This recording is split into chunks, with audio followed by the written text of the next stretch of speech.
Pourquoi vous voulez que nous serons comme nos parents ont été? Pourquoi sommes-nous aujourd'hui victimes des mimétismes de ceux qui n'ont pas compris la valeur d'être noir, la perception du sens noir, de celles qui, malgré par alopécie des tractions, ont intégré d'utiliser les perruques qu'elles considèrent plus beaux que leurs cheveux naturels, de ceux qui ont pensé que les blancs étaient plus intelligents qu'eux.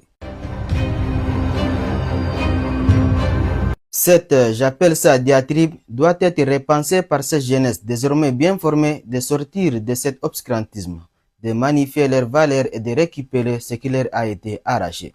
D'ailleurs, c'est ça l'objectif pour lequel cette émission est initiée. Cette voix que vous écoutez chaque semaine et ce journal hebdomadaire subséquemment interconnecté en l'occurrence ne sont pas pour une impression, mais plutôt pour une inspiration.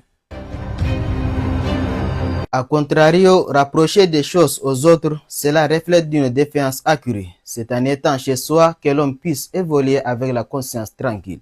Nous rêvons d'une Afrique où d'où elle va peut rapporter quelque chose et garder les poings levés.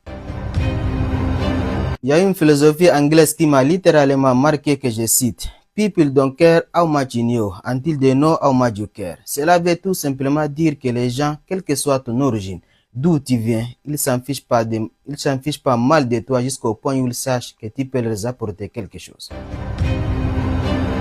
C'est pourquoi dans les pays chimériquement construits aujourd'hui, vous êtes, comme l'a dit l'écrivain sénégalais Fatou Diom, vous êtes d'abord noir, accessoirement citoyen, définitivement étranger. Et ça, ce n'est pas écrit dans la Constitution, mais certains les lisent sur votre peau. Et quand vous voulez faire face à ce genre de choses, cultivez beaucoup de mystères dans votre vie. Laissez-vous impacter les gens. Du moins, faites quelque chose.